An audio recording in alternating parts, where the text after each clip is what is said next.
What a game. The Super Kings and the Royals, when they do meet, they do not disappoint. A game filled with incident, with drama, with a script that was set for a fairy tale ending on the day that MS Dhoni was celebrated for captaining CSK for the 200th time. It came down to the last ball. It was meant to be, but Sandeep Sharma had other plans. What a story for him. A month ago, he didn't think he'd be playing IPL cricket. Brought in as a replacement player, brought in and made the 11 for the Rajasthan Royals, and has now managed to defend. Yes, it was only 21, but with what we've seen happen in recent days, with what we saw happen in that over, you have to give him credit for nailing the perfect yorker to deprive CSK of what would have been a fairy tale win. 3 runs then, the difference, and 2 points go the Rajasthan Royals' way. Chennai suffer their first defeat at home in this IPL. Plenty to talk about on ESPN Looking for T20 Timeout with Tom Moody and Shaun Tait. And I guess we must start with the hero of the day, which is Sandeep Sharma. Given everything that's happened before that, the game at times could come down to one ball,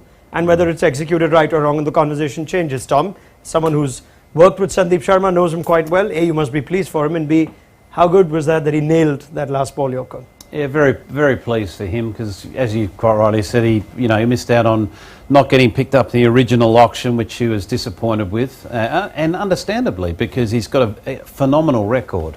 More so at the front half of the bowling innings, not the back half. He's not recognised as a death bowler, but he got it right that last over. But there's not too many bowlers that have come off. And won against Dhoni in that situation. Yeah. But Sandeep, you've got to give him credit because he held his nerve. Tait would know better than me, but when you're under that extreme pressure, you've got one of the best in the business that can hit you out of the park for fun. There's a lot going on upstairs, and Sandeep kept his cool and got it right. Yeah, I mean, if you could put yourself in, say, his place, you've tried your yorker twice, and you've been hit for 6 because you've just missed it. It's become low full tosses. You've also bowled 2 wides in that over. There's a short ball that you bowled or a short of length ball that you bowled that could have gone. There must be so much going on in your mind. It must have been so easy for him to say, no, the yorker's too big a risk, I'm not landing it. But he's gone to a go-to ball. Yeah. I'm a big fan of that, sticking to the basics, sticking to the yorker, backing it in.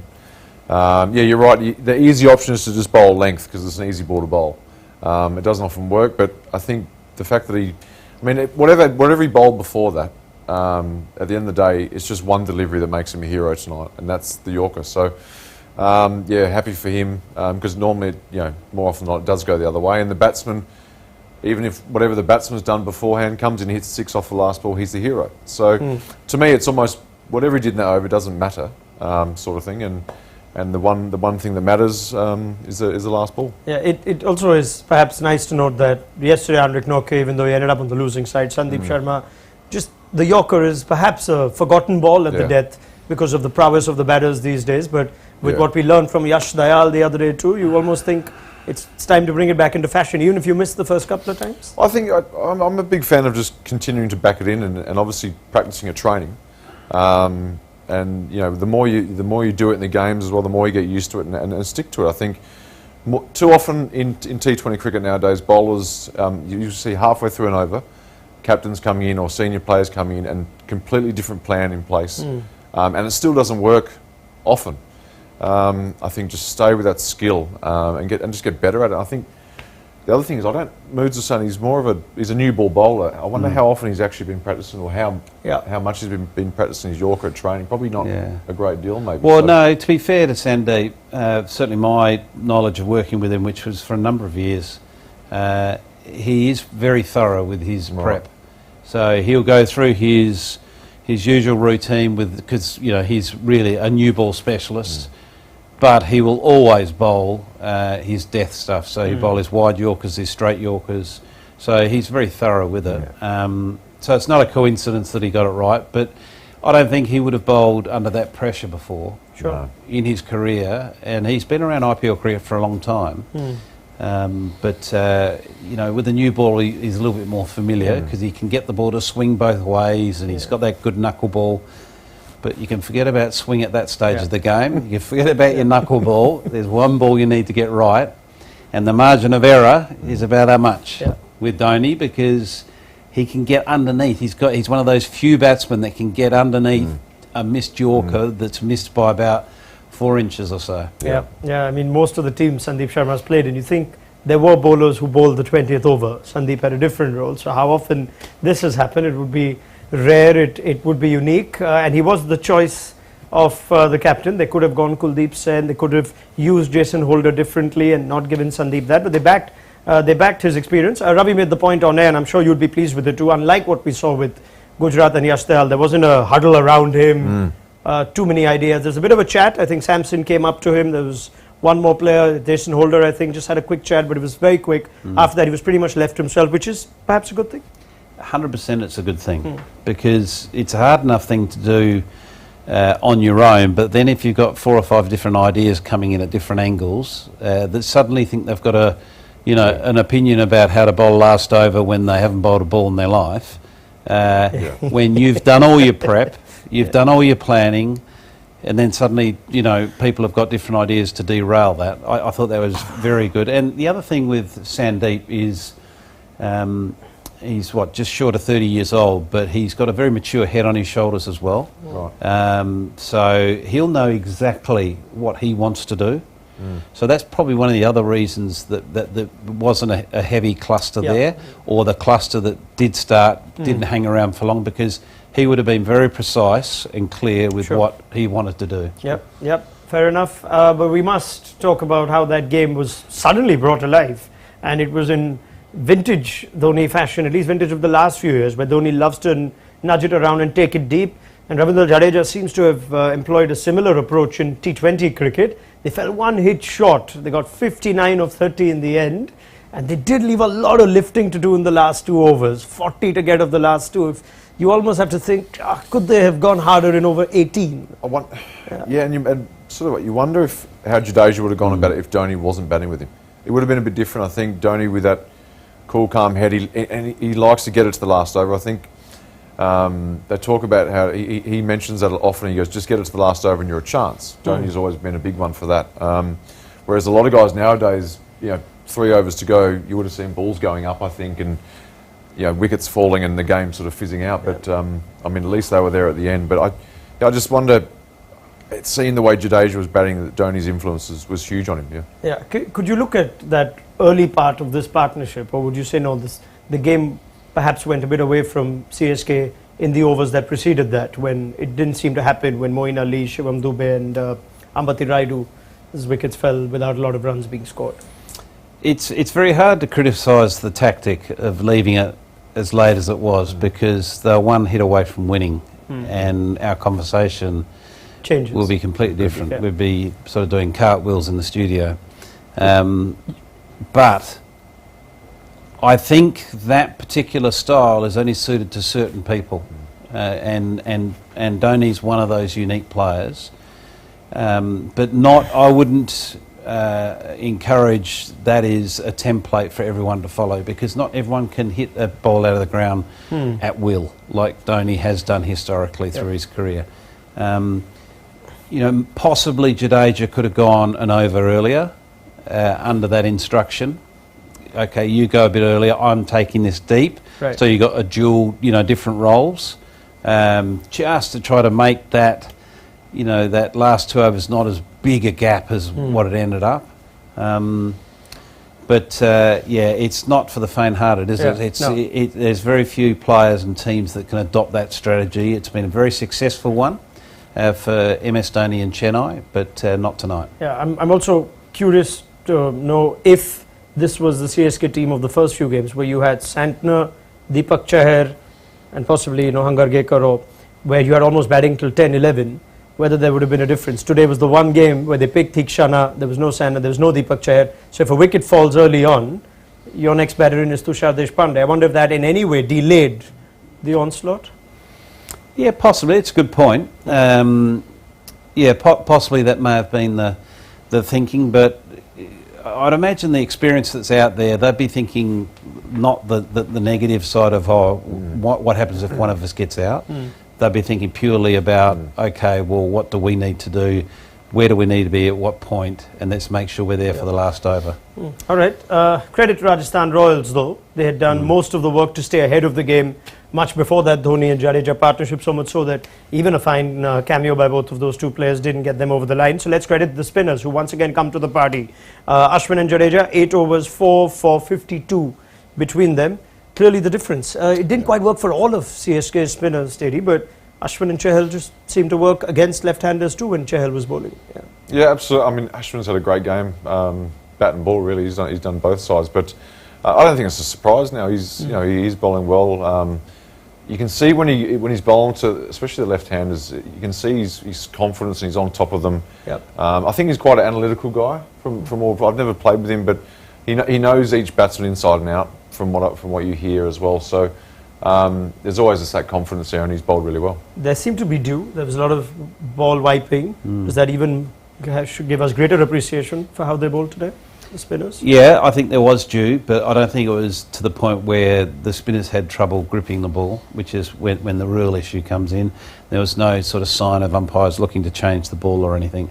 I just think, again, they showed their huge value, and again, one of the reasons Rajasthan, in my view, are one of the favourites this year is when you've got two spinners of that quality, it really doesn't matter what surface you're on, they're going to help you stay in the game. Yeah, I have seen Chahal taken down by a lot of left-handers in the past. You sense there's a different Chahal now, where he bowled a significant amount of his deliveries when Devon Conway was set at the crease, there was Moeen Ali, but it seemed so hard for them to get him away. Yeah, look, everyone has their moments where they get taken down, and left-handers, leg break bowlers, generally that is the match-up that doesn't sort of suit, but Chahal's, developed that slower wrong-on as well, away from the leg, away from the left-handers, along with a top spinner that goes away and bounces, and as a wicket-taking delivery as well. So he's developed his craft and got better at what he does, which is already very, very good, but it's he's built on his strength. Word on Adam Zampa's Royals debut. How do you think he went? I was going to say, when you're a third guy in, a third spinner in as an international as well, and an experienced one, I don't think many teams have got 3 international spinners just to pick on like that. But I think Zampa bowled that difficult over at the end there as well to Dhoni. I think he held his nerve pretty well. He got hit a couple of times, but you could see he was confident. He didn't. I don't think the pressure got to him too much, and obviously a lot more than capable. He's a very good bowler. So. Yeah. They seem to be in the game even in spite of losing Gaikwad, who was the in-form batter, Tom, and Rane had a nice breezy 31 of 19. At the fall of his wicket, Dubey came in, then Moeen Ali. Could they have used any of their middle order personnel differently to perhaps, give themselves more of a chance? It looked like they got stuck in that period. Yeah, they did. Well, they got stuck because they lost wickets, but they seem to be preferring Dubey, and I think we need to get used to that. Ahead of a couple of others that we would probably assume would be better fits, like Moeen Ali. You would think would be he's a left-hander as well. If you're wanting a left-hander to go at that point, maybe a lot of people would think, well, you'd rather have Moeen Ali's experience out there ahead of Dubey. Raidu again. You again expect him to come in a bit early. Historically, throughout his career, he's come in earlier, but it seems to be a bit of a trend that Raidu's a bit like Dhoni. He's being pushed down the order and has been used more in that finishing role. We want the experience right at the end to be able to get us over the line, where we've seen him bat successfully for this side at 3, 4 and 5. You're right. Quick word on Dhoni himself, though. He hit a few very impressive sixes batting first, and you thought, he's in good striking form, but this is a different kind of innings. This makes you almost feels like we shouldn't be surprised now if he plays one of those big cameos, that this is now Dhoni who's perhaps once again showing that his powers are far from waning, which wasn't the case last couple of years. He was struggling as a batter. The legend grows, doesn't it? It's quite remarkable, and you sit there watching him thinking that this doesn't really fit. It shouldn't work. It doesn't add up, But he looks good, he looks strong, he looks like he's got that sparkle in his eye, that he's, wanting the job, and he's going to get the job done. He's got that calmness that he's always had. So, it could be, forget Dhoni 42, he could easily be 32. Yeah, I think we're going to stop the retirement chat, because at this rate he could go on a season more, 2 more. But the age as well. Your age is not relevant if you're fit, strong and performing. And he's all three of those. At his peak, you could sense that the reason, and I think MS has said this before too, that the reason he's to take it to the last over was, even if it's 25 to get or 24 to get, he thinks that the bowler's under more pressure than he is when he's bowling to him. Perhaps over the last couple of years, bowlers had figured out, or teams had figured out how best to bowl to when MS Dhoni was trying to sort of reinvent his game. Do you sense that game's reinvented now, whereas Sandeep Sharma or even other bowlers are putting in their mind that, geez, this guy can hit me? I think you mentioned it off screen. The fact that it's him batting, that's a different psyche for the bowler as well. And there's no doubt about that. You can see it watching. The fact that the fact that Dhoni's still in, we're all watching with anticipation. I think if it wasn't him, you sort of go, okay, this is over. Yeah. And I think you look at the people in the crowd, all of them genuinely believe that game was theirs. And very, very nearly was. Yeah.